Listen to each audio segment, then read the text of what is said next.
Hi, in this short training, we're going to learn how to use the digital checks.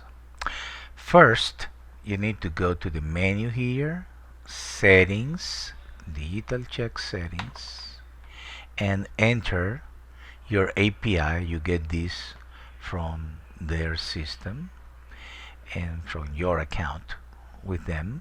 The API secret code, you can enter if you want a default amount and a default description, and be sure that if you're testing, use the sandbox, and if you are gonna start really charging clients, you're gonna use the live option. Then here is gonna be a button. We don't have the button at this moment because this is a beta version that I'm doing the video with, but it's gonna be a version, a button that you can click to sign up with the digital checks. Obviously you click save after you enter the data. So the first thing obviously would be to sign up with them and then enter the data here. So then going back to the contacts here,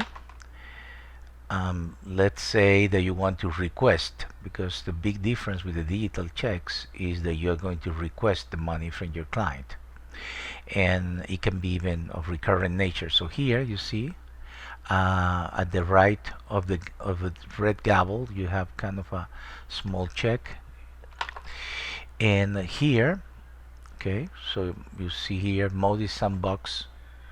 Go to the to change this if you want, obviously, to change it, and you can overwrite the amount, overwrite the description. If the default is not correct, you can make it recurrent. If you agree with your client that they will accept to be recurrent, so you can request recurrent, and then you have the interval, which is weekly or monthly, and the start date, which by default, if you leave it empty, is going to be today, and then, well, could be whatever it is. If it's forever, it's going to be indefinite, or if it's going to be a number of months or weeks, depending of the interval.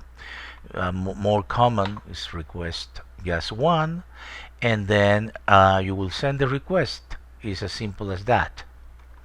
Then your client must have an email.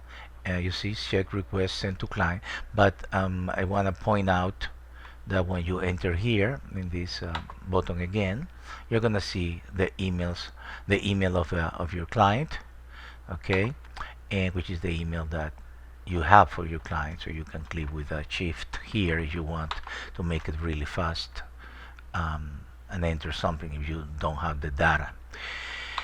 And that's pretty much that. Your client's gonna receive the request, and if he agrees to pay you, well, he's gonna do it.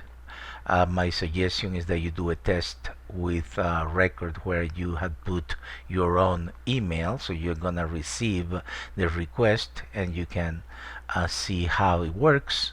And because it is a sandbox, nothing is gonna be charged, so so that's perfectly safe as long as it is sandbox. Okay, thank you.